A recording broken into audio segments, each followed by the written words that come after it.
Welcome everyone to our presentation on measurement by light wave interference, or for in a simpler terms, interferometry. This presentation has been created by myself, Devasi 18BME 31, Anurag Jha 18BME 10, and Krutik Jain 18BME 45 as a part of our course Metrology and Quality Control.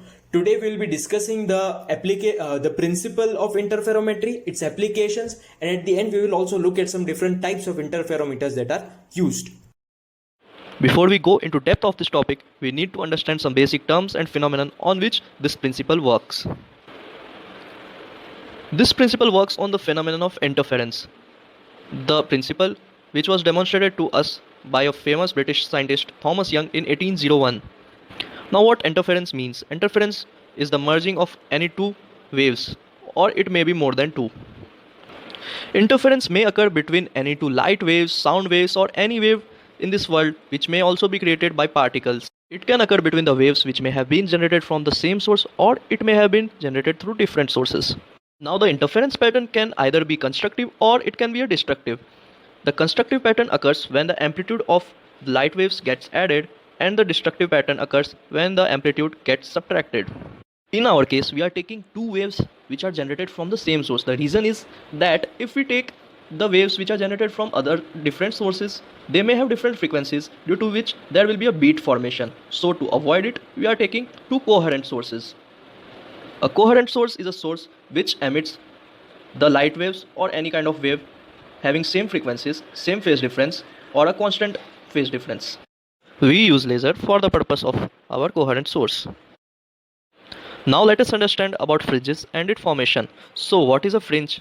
Fringe is a collection of alternate bright and dark strips which forms a pattern. An example is the zebra crossing that we see on the road, which is made up of alternate white strips and black strips. So how is this fringe pattern formed? This can be explained by the famous Young's double slit experiment. The two extreme cases which will occur due to the interference of two light waves from a coherent source will be either a completely bright fringe or a completely dark fringe. Now how this occurs? Let's see.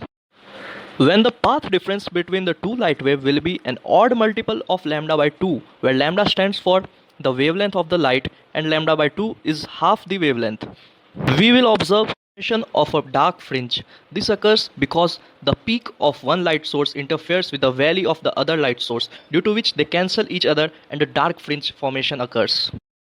As the path difference is an odd multiple of lambda by 2, we can state that the phase difference will be an odd multiple of pi, or 180 degree.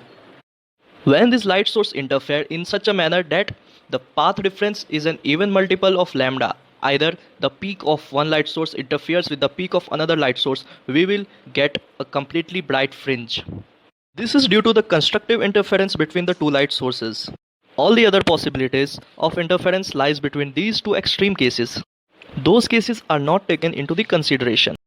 After the discussion of interference phenomenon and fringe formation, now it's time to understand about the materials that we can use as light sources for the emission of coherent light waves.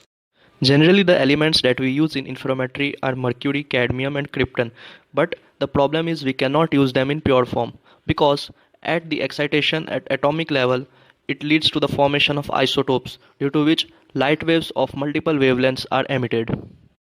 To avoid this problem, we can use the isotopes of those elements, such as for mercury you can use mercury 198, for krypton we can use krypton 86, for cadmium we use cadmium 114. We use the isotopes of this element as the source of light wave in laser. Other than these elements, we can also use elements such as thallium, sodium, helium, neon and gas lasers. The benefit of using gas laser is that the light wave emitted through them is persistent over a long distance. As the result, we will get a wide range of fringe pattern, and hence we will be getting a bigger range of measurement. Let's discuss about optical flats, which is an important tool in interferometry. An optical flat is a circular piece of glass which is made up of cords having some specific thickness and whose diameter ranges from 25 mm to 300 mm. They have high coefficient of thermal expansion, and the wear resistance is 200 to 400% more as compared to the normal optical glasses.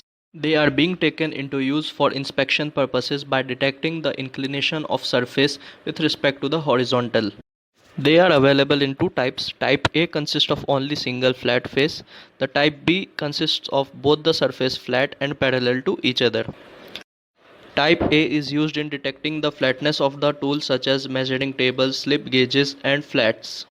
Whereas type B is used for detecting the flatness of the measuring face of instruments such as micrometer, measuring anvil and similar measuring tools. So now we'll be looking at the applications of interferometry, and one of the most popular applications is for testing the flatness of a surface. As shown in the figure, the optical flat is placed at a particular angle, very small angle to the flat surface, and the optical flat, basically what it does is partially reflects the light that is emitted by the source, because of which there is a path difference and fringes are obtained. As shown in the figure, in the first wave ACD is the path difference, while in the second one FHI is the path difference. If it is a odd multiple of lambda by 2, then a dark fringe is obtained, while if it is an even multiple of lambda by 2, then a bright fringe is obtained. Now basically what happens is that not all even flat surfaces have some roughness, because of which they will have a large number of hills and valleys. But for testing any flat surface, we have to lower down the hill and valleys. So to distinguish between the two conditions of convex and concave surfaces, one edge of the optical flat is slightly pressed, as shown in the figure. Now if the center of fringes is displayed and the fringes are brought closer, then the surface is convex, perfectly convex. And if the number of fringes is reduced and the fringes actually move apart, then we can say that the surface is concave. However, sometimes the surfaces may not be perfectly concave or convex, so it is required to study the various surface contours. So now we'll be taking a look at some surface contours. As shown in diagram A, the fringes obtained are nearly straight and parallel to each other, so we can say that the block is flat. We have already seen cases B and C where the surface is either convex or concave. In case of diagram D, we can see that the block is straight, flat on one end, but it becomes increasingly convex as we go further away from it. And similarly in diagram E, we can see that the block is flat at one end, but it gets progressively lower and lower as we approach the bottom left hand corner. In case of diagram F, what happens is the optical flat is actually in contact with two high points of contact on the surface, because of which such a non-uniform fringe pattern is observed. Now in case of a surface which is actually worn in the ends, we can see that the fringe pattern observed is basically straight in the middle, but it tends to get curvy on the ends. Now if there is a scratch on the surface, then the depth of the scratch can also be measured. Basically, if the distance between the two fringes is capital D and the distance between fringes that are made by the scratch is small d, then the depth of the scratch is given by small d by capital D into lambda by 2.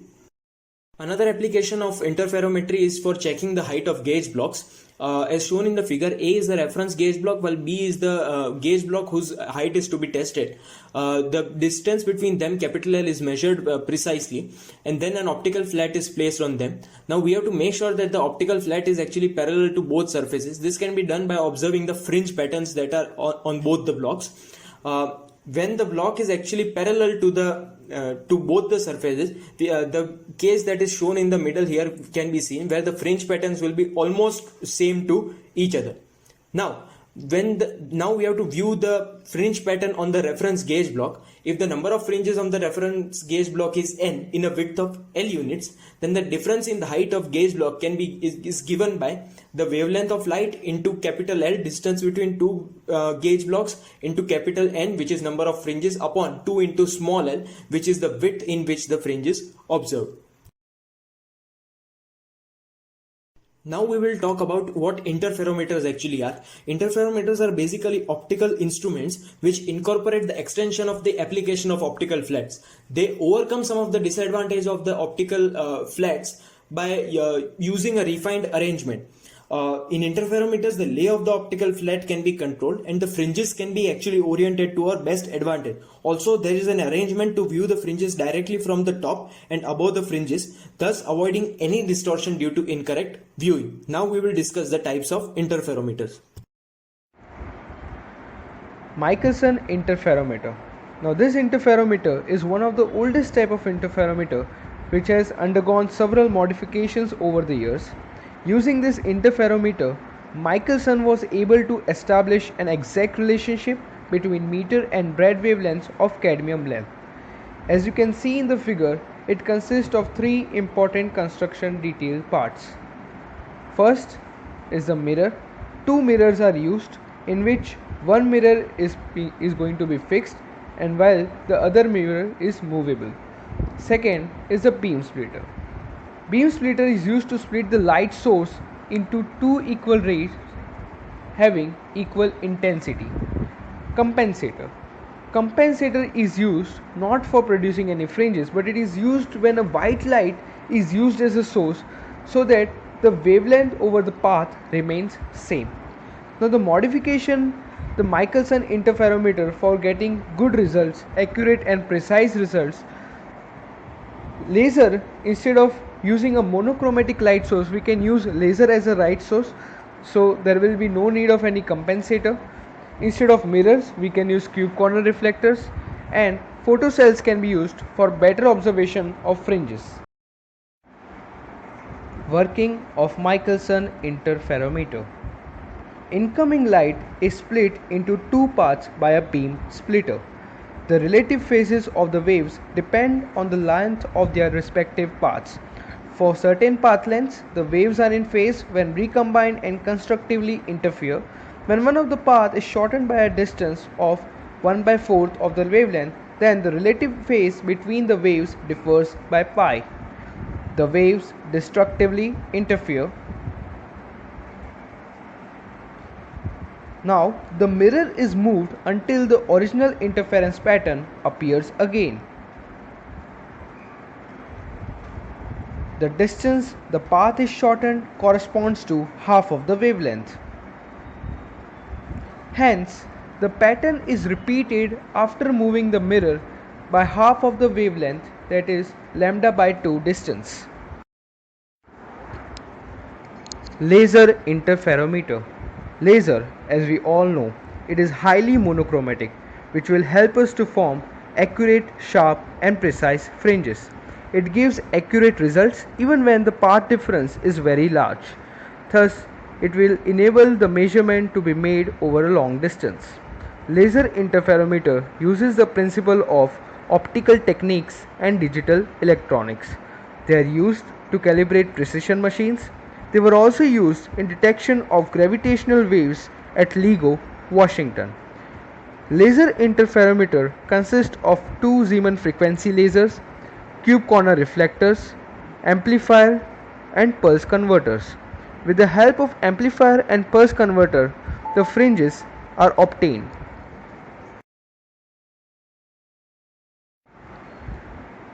Other than laser and Michelson interferometer, there are also other interferometers which are used in practice. The first is Fabry-Perot interferometer. This interferometer is quite similar to Michelson.